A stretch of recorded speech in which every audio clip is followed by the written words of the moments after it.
I told you I just need time to make that together. And time he has now. A little bit. Hey, 619 Soccer reconoce. New intro. Woo. Yeah, woo. Woo. For sure. All right. San Diego Wave played a match on Wednesday against the Portland Thorns. Last time these two teams met, it was in playoffs.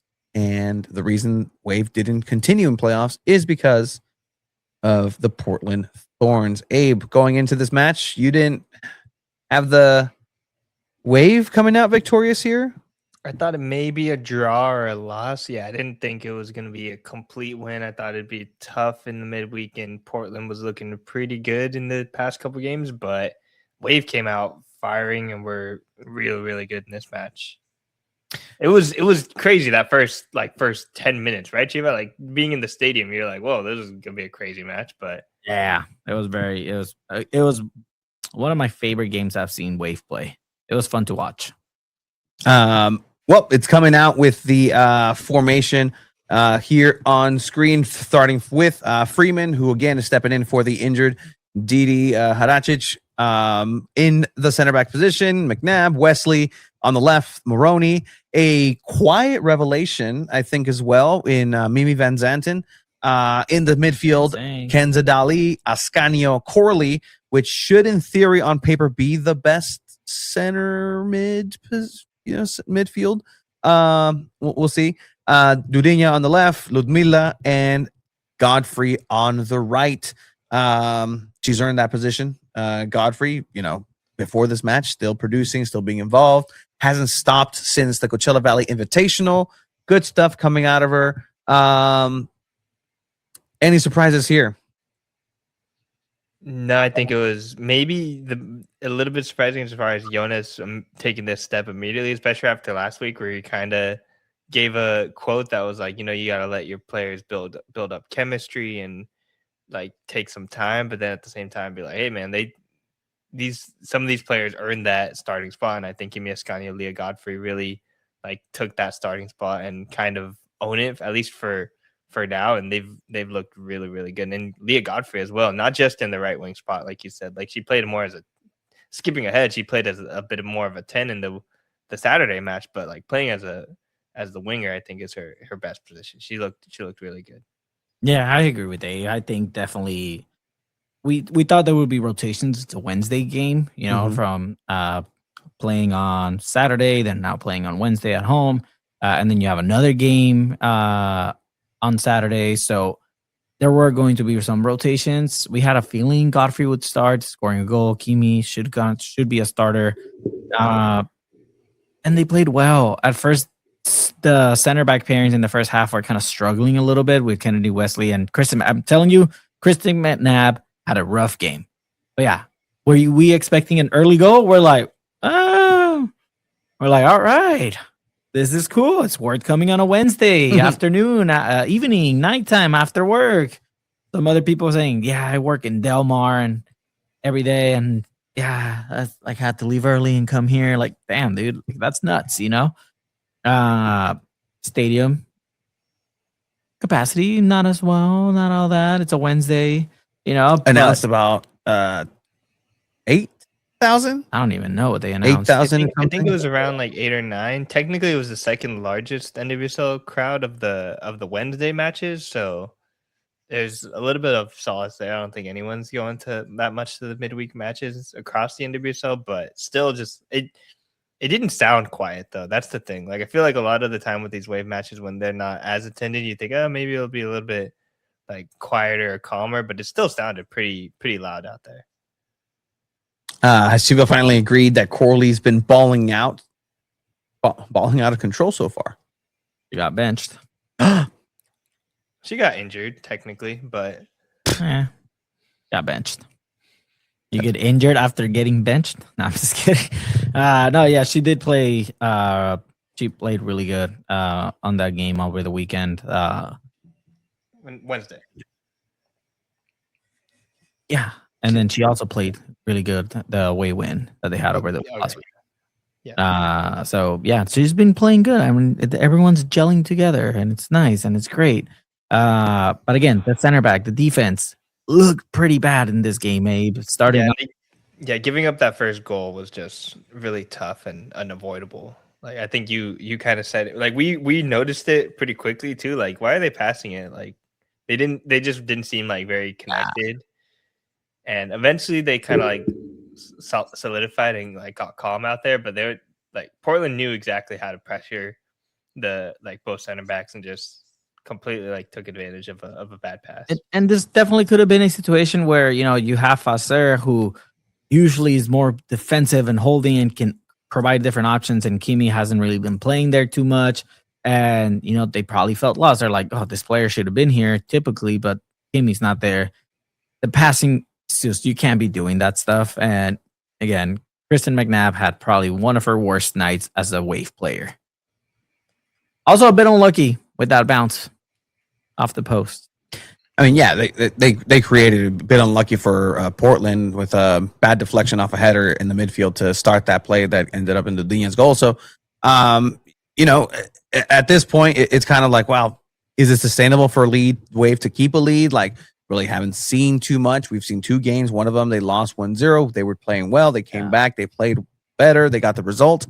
And now here, can this team sustain a victory? Can they be on the offense while still defending well and blocking those transitions? But what I did see from Wave is a lot of build-up plays that Jonas has to be happy about. And the chaos that's created in these moments, sometimes that's what you have to do.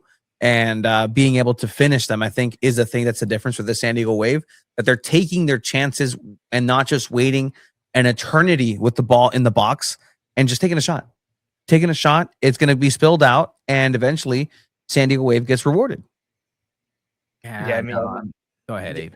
Yeah, but this moment here, like Gia Corley is the first one, takes a shot, and Ludmila, instead of like taking her time, she immediately takes a shot too. It doesn't go in, but it still creates enough chaos that like Dudinia, she actually gets the time to say, hold on, no chance for a shot here. But because there's so many players in the box that just took a shot, Leah Godfrey wide open in the middle to finally finish. So like, and I think in the past maybe we would have seen Dudinia maybe like pull it out and then wait for something to happen, but like all the wave players are connected and know like just be up there and then something's going to happen. So Leah Godfrey being open for that goal is just like great like teamwork out of them, and I think just comes from like the coaching that they received. It seems it's not an easy tap in either.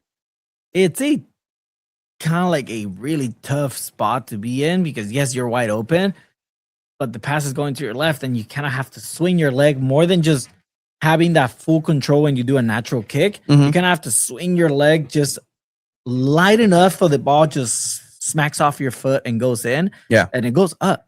Like those, si pones la pata dura, if you put a hard leg, that ball goes flying. So that's the IQ that Godfrey has, and we've been talking about it because she looked great in the Coachella Invitational.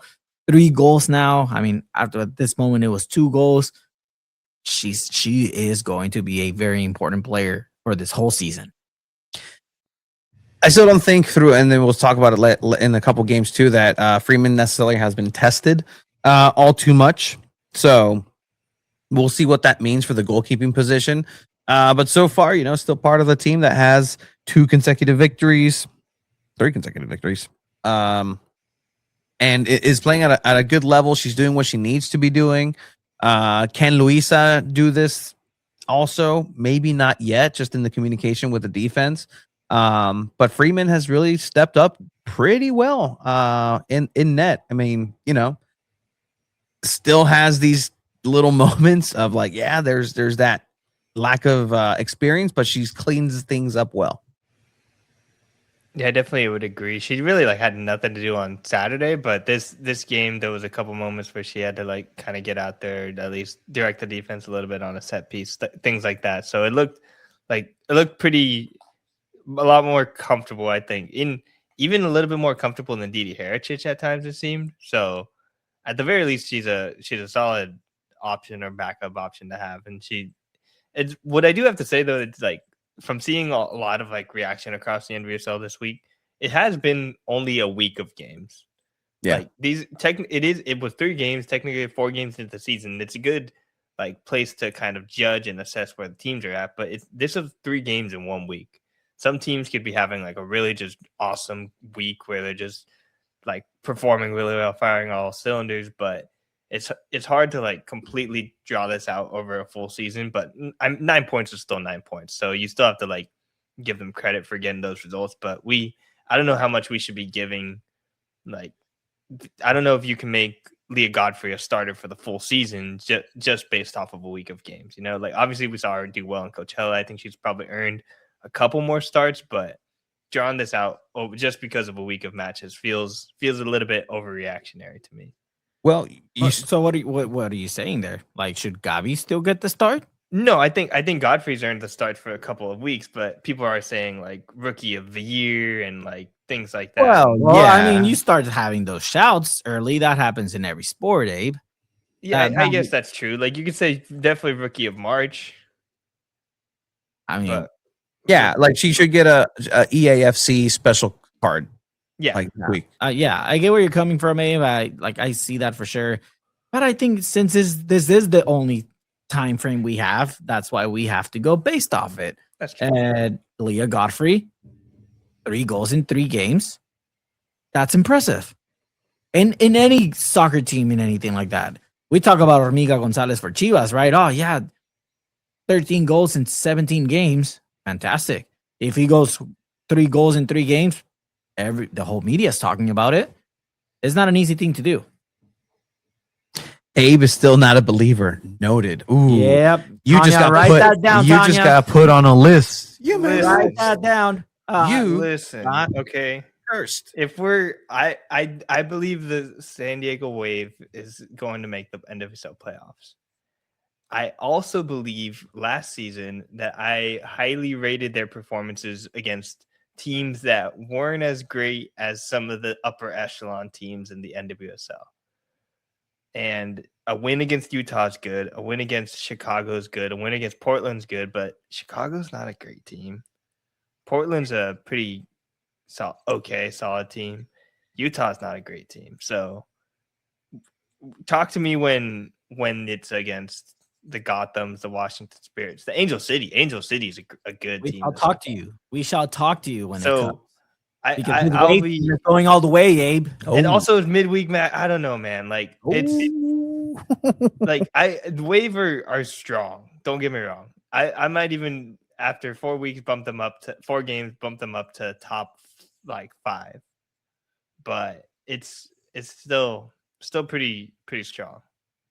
Across the league. You're gonna get cut. Hey, next time Tanya comes across you. This team is playing like this offensively, and then you sign Kat Macario. Come on now, Abe. Well, when's Kat Macario gonna play? We'll find out here in a bit. But let's finish this Wednesday game off here because once again, well, not once again, but Melanie Barcenas making an appearance here. Dudinha. The question was, would you choose Dudinha or Godfrey for player of the week for Wave? Dudinha. Cuba? Dudinha. Yeah, I would agree. Yeah. I mean, yes, the numbers there, but it's all created and a lot of it in part of Dudinha's play. This pass from Kenza, though. Oof. The easy pass is going to the right to Gabi, but she crosses this, gives it to Mel B, and yeah, a little bit of luck there. Same thing, same as luck as the Portland goal, right, where the post lands back to the attacking player. Like she gets a lucky bounce here that is in her favor, but she still gets the goal. And she does the good old surfing celebration. Dang. We've seen this one before. Putting Jaden Shaw on notice. You think they talked about it? Like just an exchange? Or was it like a little chip on the shoulder? Do it. Good shot, good follow through here, and good stuff by Mel B, who's again coming in and having a much better season, and she's maturing with her game. Like she's going in and not just doing step overs for the sake of doing step overs. Seems to be a purpose for those step overs, and she still gets them in when she wants to. And there's not a lot of players who can turn that on a dime and have that special quality to move the ball in this league. From what I've been able to see, there's a few and far between that have those two abilities. Yes, they can go ahead and maybe be good, skillful with the ball at their feet, but do they finish? Not really. Are they really that dangerous? Or they're very dangerous, but it's very fundamental and it's strong and rooted in again like fundamental play. But if Mel B can be that X factor and just move into those spaces, it's going to be very interesting for the Wave moving forward. Yeah, I think Chiva like asked Jonas a little bit about like Mel B's usage and how she's like being like integrated, how like much she's grown in this team. And I think Jonas had like a pretty good answer and kind of like it was a little bit revealing in the sense that like she was injured last year. Yes. And to end the year last year, she kind of was dealing with a knock at the start of this season, which is why she's like coming off the bench, she's kind of said. And like having that defined role coming off the bench has kind of done wonders for her because like she knows that she can go all out for the 20 minutes that she is in or the 30 minutes that she's in. And like that's all that they need from her. And like she does that pretty much in every game, but I think even in the past, but like she's kind of been protected by her own injury, I think you could say, right? Yes, because she came in at a more ideal time to those things kind of aligned for her at this point, and it's good for San Diego Wave because now you have an even more difficult decision. I think I asked Jonas about this, like, hey, these decisions are getting very interesting for you to make, and who's going to get the start because off the bench players are doing great, players who are starting are doing great, the players who are now starting who are coming off the bench are still doing great. So everything is trending in a positive way. So I think for San Diego Wave, it's going to be right now they're in a very, very, very good spot. And the team is in form. I would say very, very early on, as Abe would like to point out, as he is now the anti-Wave. I'm kidding. That is a joke. He is not. According to, I'm looking at the standings. I felt like I was a little bit haterish at the. I do think they're probably top 4 right now. Nah. If I power ranked them right now, it'd be top 4. El anti-Wave. Anti-Wave. Oh, el anti-Wave. Oh, Abe is anti-Wave. Oh, yeah. El anti-Wave. So that match ended 3-1. And then what ends up happening, you don't have to travel too far into Friday morning because here comes a new challenger for the rest of the NWSL. Kat Mercario is announced for San Diego Wave FC. And really chopped up that last name, buddy. Kat Mercario? Macario. Oh, I said it American name. Yeah. Yeah, no. With your Portuguese accent, Tony. Try it again. Yeah. Catarina Macario. Macario. I don't know. I'm not. I've learned. I've learned my lesson. I've noticed. Also, it was kind of funny. She said like all the Brazilian players' names, but she like dipped in her Portuguese accent for a second and kind of like proved that like everyone's been saying it wrong this whole time. Like she was like Dujinha, Lumia. Wave made this announcement Friday morning at 7 a.m. and then had a press conference at 9 a.m. With sporting director, GM, Camille Ashton, Catarina Macario, and Wave owner from the ¿cómo se llama la familia? The Levine.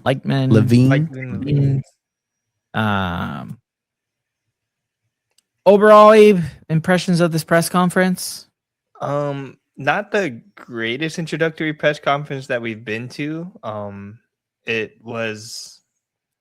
I'm not sure. It was just. I feel like press wise, I feel like usually there's a few more of us there, so we have a couple more questions. So it maybe lasts a little bit longer. We get to go into different areas. I feel like there are places that I made mistakes and probably should have went to and talked about in the press conference that I thought would have been a little bit more interesting. I kind of went for the easy questions as far as why Wave and how the process go, but I feel like those are the important ones to start with. So that's why I went there. But it was okay. I think Catarina Macario is she's been doing this a long time, and I think when you have something that's like so perfect and like all the pieces work together, it's kind of hard to like have a lot of crazy things to say. But it was all pretty standard, pretty exciting. I think you got the best one of the best quotes out of Macario from the press conferences. And then Chiva enters the chat. Yes, historically, Chiva has been excellent. Okay, well, let's paint the picture, because Abe and I are sitting there in the second row, and the Wave comms person cousin is like, "All right, who wants to kick us off?" And we all like know, looking at me and Tony. We always have Tony for first question, and gets it out of the way, and then we kind of have time to like, what should we ask? I look at Abe and I'm like, I'm not taking the first fucking question. Like, and Abe goes, I guess I'll go. So now we're like, all right. Yeah, Tony's really good at doing first question. They call him first question Tony first question, yeah, 100%. First question Tony. People were like, hey, where's first question Tony? And we're like, like Tony. I don't know what it is about Tony, but he knows how to like set the stage. Like he says, like, here you go. Let's start here. And look, I was kind of a little bit but I always feel like it's not softballs though. It's not softballs. That is the difference. Softballs is like, so you're so awesome. Please explain why you're so awesome. Tony's like, hey, this is this. Yeah. Let's start here.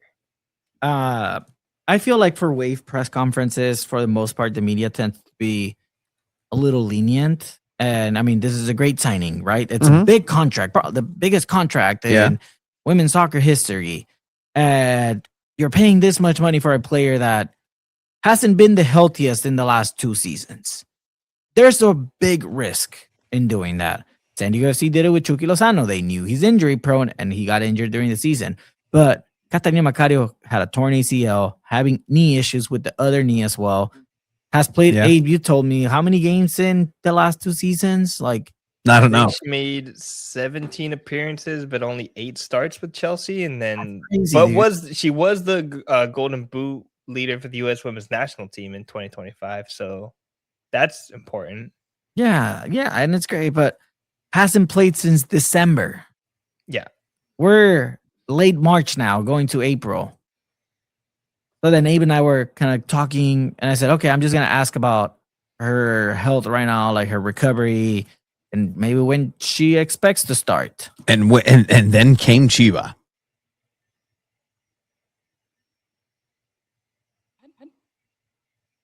Alejandro with SanDiego.Futbol. Cat, your last match played was back in December, and you had a couple of injuries the last couple of seasons. Where are you at with the recovery, with your fitness level, and how soon do you see yourself playing the first game with the club? Yeah, so, unfortunately, injuries are a part of the game. And I think that's, something that's, worth, I guess, like when you play, it's a risk that you have to be willing to take. No, keep playing. Go, keep playing. Okay. Yeah, keep playing. I think, when you're home, it almost just makes everything better. I think, obviously having played in Chelsea, maybe the skies are a little bit too gray for me. So I think with the sunshine, I think it will help heal me a little bit quicker, a little bit more. So, obviously it was unfortunate, the past, like 2 or 3 years, but I'm confident that San Diego Waves medical team will be able to help me. And that, I think the son as well, just being close to family and friends, I think it helps heal you a little bit more, for sure. But when do you think you'll play for Wave, Kat? Just wait for the sun. It's the sunshine will help. And don't get me wrong, the sun does wonderful things. Yeah, sure. Like, it helps, but it's not gonna fix your knee. And that was a little jab at Chelsea, and a lot of people were talking about it on social media, saying like, the skies were a little gray over there, the sunshine here. Shit, do you know the history with this San Diego Wave team? Because it hasn't been sunshine for a while.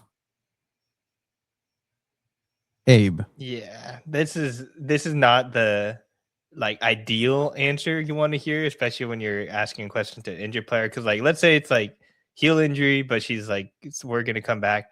I've dealt with a lot in my past 2 years, but you know what? I think I've moved past that. I'm at the point now where I have something small right now, but I need to get accustomed to this team, and I'm excited to get back as soon as possible and playing games with this new team, playing in the NWSL.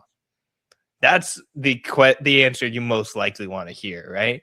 But when you hear I don't know, the sunshine's going to help a lot. Skies are a little gray, blah, blah, blah. Here, I'm excited to be back home. And then that tells me you're still freaking injured, and you're not going to play probably till after the summer where the sunshine starts hitting pretty hard. maybe she was kind of joking and trying to hint toward us. Like, Jonas doesn't like people saying exact timelines, so maybe this is her way of saying, like, when the sunshine is out, guys. After the summer. But again, to that point, like I don't think she was ready to be asked that question, and I'm glad that you were in that moment to ask that question and just put her in a. You just see her bobbing and weaving. That I had that day requested off from work already, and it worked out. Right after that, I had to go to Mar Vista Academy to barbecue for my girlfriend's cheer team because they had their cheer camp. I'm over here cooking burgers and hot dogs after. All right, dude, you're such a catch, dude. We get it. Anybody wants to donate to Mar Vista Academy's cheer team snap race, let me know. Jonas Eidevall needs to get more sunshine. He actually has. He actually definitely has. But you're paying for a player. That's the point right there. Yes, you paid $300,000 to get her now. And if she doesn't play a game in the next 3 weeks, I'm concerned and saying, why didn't you wait till after the summer and get her for free if she was still hurt? Ooh. Yeah, what's up with that, Abe? I think Tanya made a good point earlier that you would want your training staff and your people to be watching her and helping her in a rehab process, especially when you're making a long, like 4-season commitment to her. So from that angle, I think that's probably fair, especially considering where Chelsea's at right now. It seems like a lot of players are leaving Chelsea and kind of not super jazzed with their future. They kind of had a moment where they had to choose between like their sporting director / their head coach. They kind of had the sporting director left Chelsea, and Katarina Macario made a point to like thank everyone, thank the sporting director, but didn't thank the new coach. So a lot of people are kind of taking things from that level, I think, which is kind of fair. So there's some shade thrown at the medical staff. A lot of people concerned about Chelsea's medical staff, which is just like, maybe it is just too gray out there. I don't know, but like this is not like the most ideal start to a wave, to a player you're giving $8 million to over until 2030. She's not the first player that goes to Chelsea, at least an American player that goes to Chelsea, local player, gets hurt with a pretty serious injury, and then after that, doesn't get the minutes anymore at Chelsea, and then goes to the NWSL. Ring a bell? Does Big Fish ring a bell? Same thing happened to her. Gets hurt, doesn't play after, goes to NWSL. Currently hurt again. But damn. Shout out Kaiser Permanente. Yeah. Es todo. Bueno, sí, the sunshine, they're going to prescribe. Yeah, prescribe sunshine in pill form for that as well. All right. Okay, but Brad, if she doesn't play by May, does that raise flags now? Right? There's been some sunshine out right now. It was gloomy today, though. The sky was pretty gray today. Loved it, actually. Loved it for us. All right. So that was Friday into what was going to go ahead and happen. And Naomi Yerma also hasn't been the same player since joining over there. And I have to agree. Was a magic touch. It's Chelsea's plan. Chelsea's plan, dude, to get it best American players, ruin them so that England has a chance at next year's World Cup. And also, to just real quick, though, like an optimistic devil's advocate side of this, maybe she's like ready for next week, and they're just saying all this to get the rest of the NWSL be like, oh, it's gonna be a while before I have to worry about her. Cool, could be. That'd be pretty cool. That's a potential. That's possible. I would 100% respect that. Where does she fit for this starting 11? Well, this was the starting 11 the next day after her announcement. Same, run it back. Laurina Facer in the midfield now. Gia Curley had a and- knock, so she Mhm. didn't start. I was joking earlier. La banquearon. But Abe, any surprises here? I don't think so. I think No, the not lineup really. is the same. It's been solid, except those mistakes. Yeah, maybe because of the Wednesday match, I thought maybe there'd be a little bit more rotation, but now they trust the lineup, and then especially against Chicago, I think you gotta try and make something happen fast too, considering how they've been playing. I think they won 2-1 on like a freezing day against Kansas City at home, and then their other games they all lost like 3-0 or something. So Yeah. tough season so far for Chicago. I'm not gonna lie to everyone. I watched the Mexico game instead of this one, but I was keeping up, and when I saw the stats at halftime, I was like, "Wait, 12 shots for Wave, 0 for Chicago." Chicago's not a good team. They Yes, are barely they're a pro not. team right now.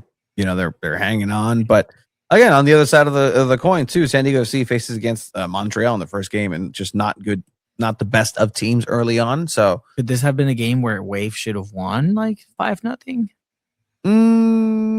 by the volume, yes. But as the game kind of progresses, it's still some things that didn't go your way. Good shots, still. There's still another team in front of Wave. Like at the end of the day, there's still decent players that are on the other side trying to keep you from stopping to score.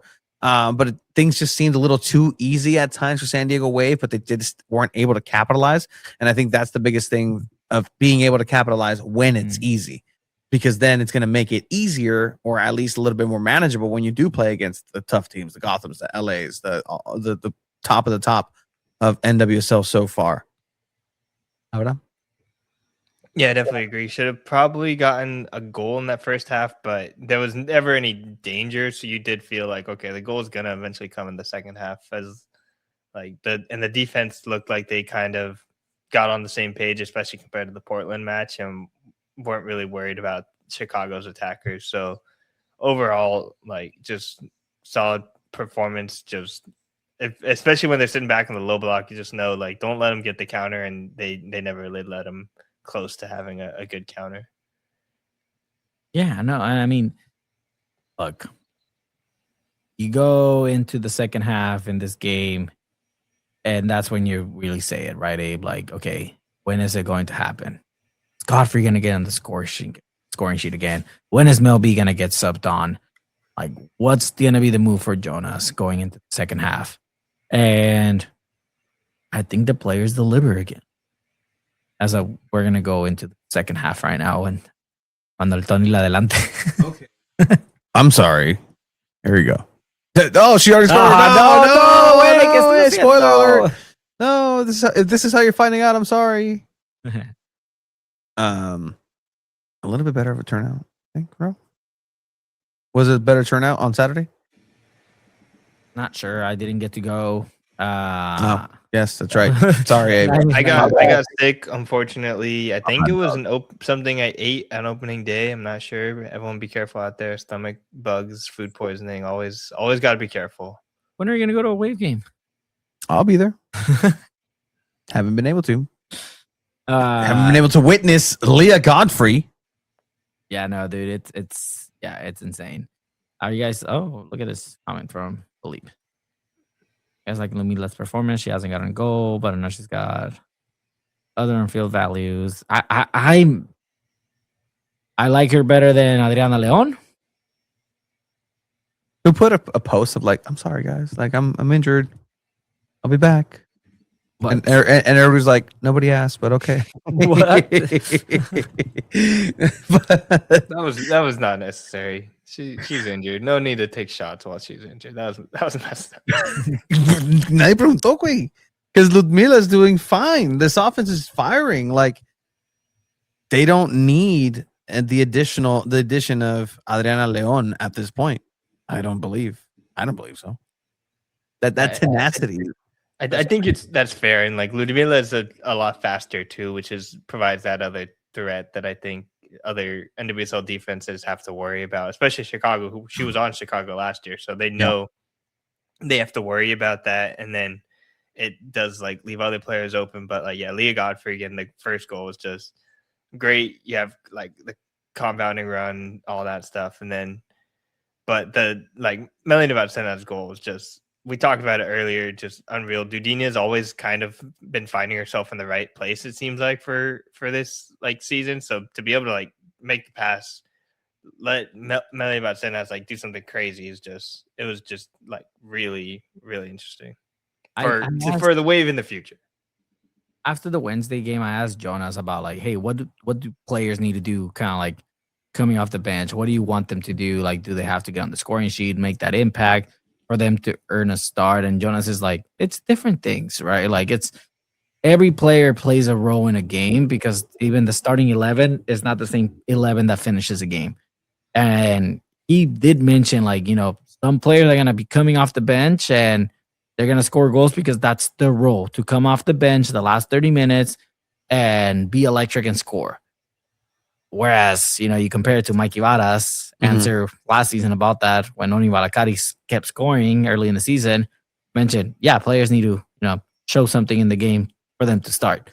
Jonas says every starting 11 can potentially look different and it's chosen every week.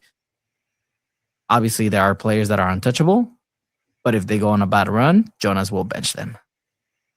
What I really like seeing about San Diego Wave is, look, 72nd minute, and you're having this high press and you're just going after them. You're not letting this game go after you.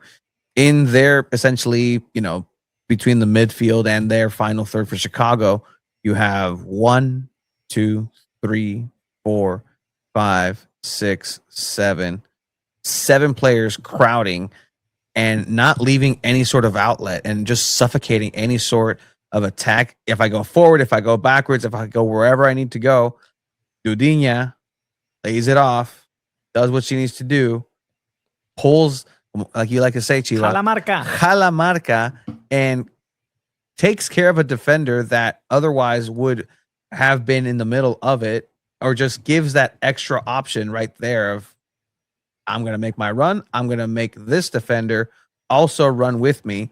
So I'm also going to be ready for, that layoff that's eventually going to happen because Udinha is dangerous. Mel cuts to the side, one touch, goal. Yeah, no, it's at the end of the day, the finish, she creates the space to take the shot with the skill moves that she's been displaying. And now it's that second part. All right, do the skill moves. Great. What happens? What comes next? And now she gets the space and she gets the shot as well. So it's a great goal. Just the finishing was like amazing. We talked about the goal already. Mel B gets on it again. Martin?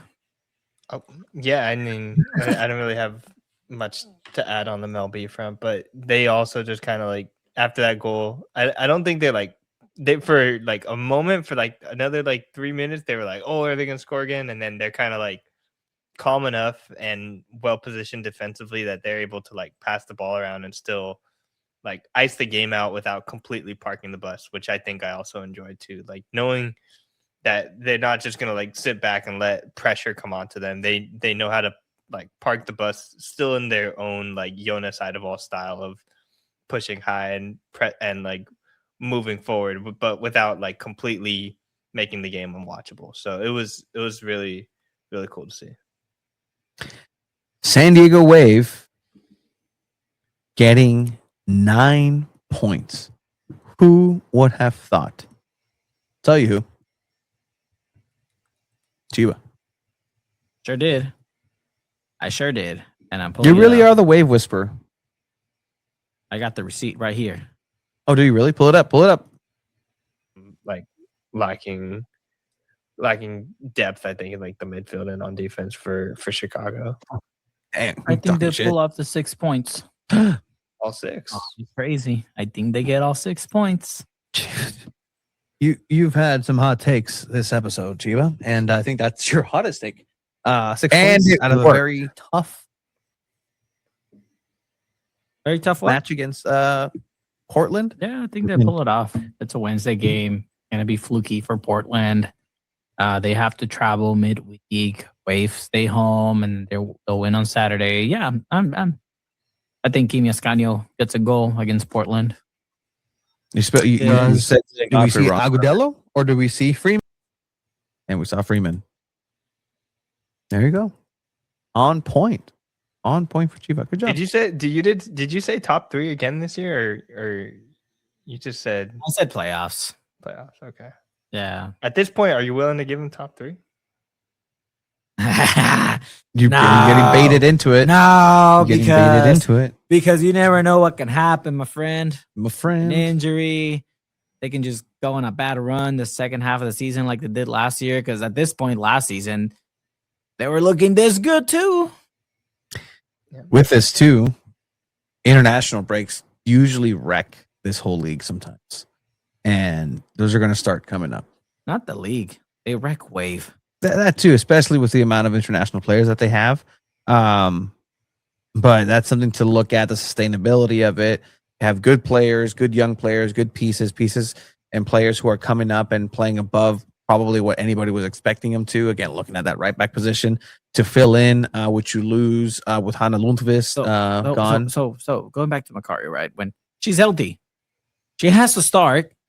You're paying her all this money. She has to start. Or do you think they did it now to try to boost tickets? That too. That's a big Like, part of it. Boost tickets. I think rather that's a than big later? part of it for sure. And I mean, why not? You've gotten all this incoming money from deals that you've made. Like, make a splash. Give the fans something to root for. But when she's healthy and she has to start, who do you take out of that rotation up top? Do you change formation to play? Like, I don't think Jonas is the type to be like, yeah, we're gonna change everything to adapt to Macario. No. You got to fit into the system. Mm. So where do we see Macario? Yeah, I didn't see Jonas at the press conference, so They had see training. how much. Yes, they had training, but with an important player like that, like you move training or you move the announcement. They could have trained at Snapdragon if they wanted to, but Yeah. No, there was a funny No, moment. no. Also. We were not allowed to touch the grass, Abe. Oh, you should. We're not allowed to touch the grass, and we didn't bring it up because we wanted to talk about it on the podcast. Thank you, Abe. What Because happened? I don't think they've told Macario everything, like on how this whole San Diego soccer world works with Snapdragon Stadium. Probably not. Because He was playing at Old they go, Trafford. oh, that's the one the thing they Stamford told me, Bridge. like, do not step on the grass. And Macario jokes, well, the owner's here, so we can. Mm-hmm. And Abe and I look at each other like, I don't think she knows that this team owns the stadium. Or doesn't own the stadium. That they don't. Yeah, exactly. Macario's dad in Portuguese was also looking at the field and had a very negative tone. Oh, It wasn't negative. It was just he mentioned something about the pitch. I did not understand him, but he definitely said the word pitch in Portuguese. should have been there. Yeah, should have, man. Missed opportunity. But yeah, it was a little weird. The whole day, the whole thing felt a little weird to me. I don't even know where we were going. Oh yeah, where is he gonna play? Real quick. Let's talk about introductory press conferences because they matter, but they also don't matter that much. Chucky Lozano told you that he might retire with San Diego FC and could see himself Yeah, retire. he did. He could be. I technically, asked him if this was his last club, and I mean, so far it's probably could be. Yeah, that's potentially true.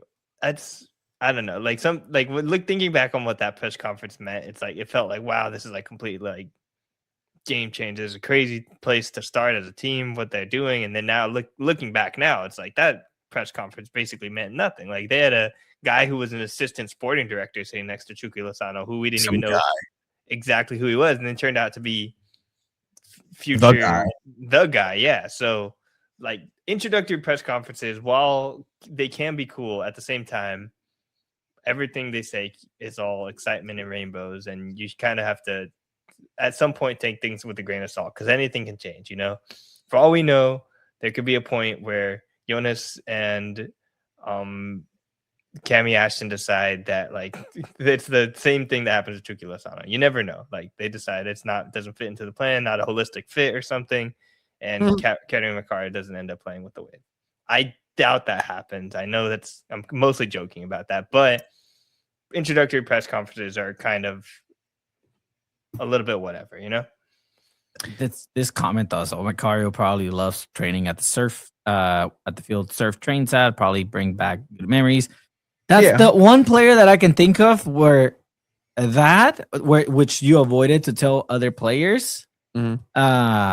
It was a selling point. It was a selling point. Like, Yeah. come train where you used to train as a kid. Yeah, come to our trailers. And She joked at the press conference. She's like, they used to be horses and now they're not here anymore. Again, but yeah, we're not answering the question. Where does she play? Who gets rotated out? Is it Gia Corley, in the 10? who just got a contract extension? Yeah, probably. I mean, Does she just take over the 9 spot instead, and that's where she will play now as a 9, false 9? But when does this happen? That's the biggest question that needs to be answered before anything. Is when does she's available to play, and if she's available to play, how are the other players kind of doing? How are they informed? I mean, you just saw Godfrey take over Portillo's starting position too. So I mean, these things can happen, and I think we could I think you say maybe move Ludmila to the right wing, put Macario in the 9. I think they probably start her they probably start her in the 9, but not as a starter. She'll be making like appearances, coming on as a sub, coming back from injury, and then maybe you keep Ascanio in the 10 and let them like keep switching, and like, because it's such like a good place to be in too, because like Macario can come back and play the 10 as well. So I think you want to put someone in the 10 that's a little bit more comfortable moving up to the 9, just to keep it a little bit interesting that way if they like just start moving back and forth. But there's a lot of great options that they do. Ludmila at the 9 has been pretty good too, though.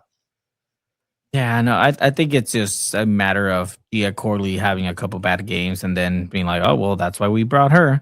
Because what we've known about Corley for 2 seasons now is that she's not very consistent. Does that change the season? Who knows? It's still a long season, right, Abe? I mean, you have Mel B shooting, so you know. Yeah, what if Mel B takes a starting spot too? That's a whole nother thing. That's crazy. The biggest decision. It's a good problem to have. Jonas said the other day on a press conference that it's a good problem to have at this point. Pero la defensa, sheesh. Yeah, no, you have to. Again, I think you scored with the signing of Mimi and Sandon. Like, I think she's been playing great at the right back. Kennedy Wesley is obviously a leader. If you had Trinity Armstrong, I think you're at a much better spot. And I think in the future, they're at a good spot with Trinity Armstrong and Kennedy Wesley. Kristen McNabb is the player at the spot right now. You have Daniel Arias, who still hasn't gotten minutes despite a 3-game week. Yeah. I don't know what the problem is there. I don't know. The center back, Colombian center back situation for San Diego teams. Maybe she starts for her national team, but not for the club team. Maybe Jonas prefers McNabb and Kennedy West. Clearly he does. For sure. But to wrap things up here, if you think, yes. Real quick, something also to mention, maybe you put Macario on the left side because Pomeroni previously played with her back at Olympic Lyon. Yep. Yeah. That's a good. You're not moving Dudinha from the left wing spot right now. That is insane. That's true. That is insane. She has been the best player so far for Wave. But to move forward from this weekend, Wave will play on Friday, April 3rd, against one of the new expansion teams, one of the worst teams in the league so far after 3 weeks, Boston Legacy. Abe, what have we seen from Boston besides losing all 3 other games so far?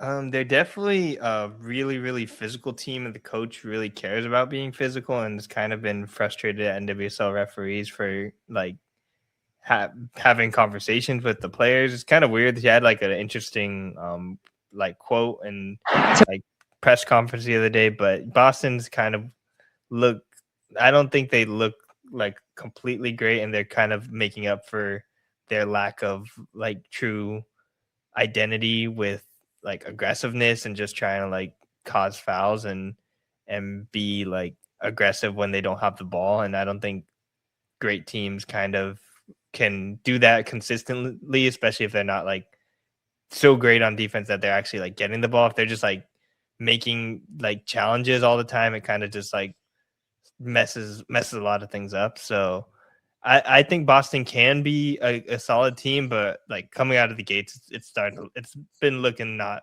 so great.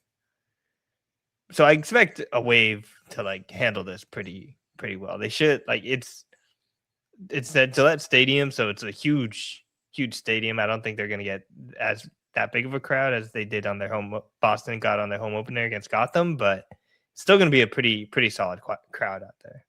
I agree. I think Wave scored 3 goals in this one. I think they go 3-1, maybe 3-0. Give it a clean sheet. Why not? Yeah, no, I agree. I think they pull it off. I mean, traveling to the East Coast is not for the weak. The first test to do so. So we'll see if they can hold and maintain that second position in the standings early in the season here. But again, if you want to go and check a little bit more out in terms of what Cat Macario is going to go ahead and be for San Diego Wave's future, go ahead and check out Abe's write-up here on the cutback. Yes. Why Catarina Macario is the future of San Diego Wave. Can we talk about this as well? The 63,000 fans in attendance for the Denver game Summit. Like that was pretty cool, right, Abe? That was pretty cool. It's unfortunate that the match was a 0-0 draw. Could you imagine going to like 63,000? There's probably somebody in Denver like, oh, I've never been to a women's soccer match before. There's a new team. This is so cool. This is so fun. And to get like a 0-0 draw, especially with like so many great offensive players on both teams, that's just kind of sad. There was okay chances, and it seemed like at the end both teams were like, okay, fine, just somebody score, but like no one could like get that final touch, which is this just a Denver effect, or is this also a Trinity Rodman and Washington coming to Denver effect? I think it's a little bit of both. It's their first home game too, so they did a really, really good job of like marketing it all and getting people excited. Denver is one of the top like women's soccer cities too. They get like a lot of U.S. women's national team players come out of Denver and the whole system they have there. I think the altitude definitely helps when training up there, and they have just good systems all around. They've been kind of clamoring for a professional team for a while, so I think Rodman definitely played a factor, but Denver was ready for a big match game, big match feel. That's the word I'm looking for. Big match feel. Well, that mile high. Well, it wasn't the highest attended 0-0 game of the weekend. That goes to Mexico versus Portugal with 84,000. Hay que hablar de la selección, chavales. Sure. All right. So, anything else for San Diego Wave? No, I think that's it. Boston this weekend still going to be a tough match, like you said. 3-0. 3-1. All right. 2-1, Abe. 2-0 for me. 2-0. Clean sheet. Solid. Freeman maybe gets tested. If she gets tested, maybe that's where the one comes in. But all right, that's been San Diego Wave for today. I'm going to play it again.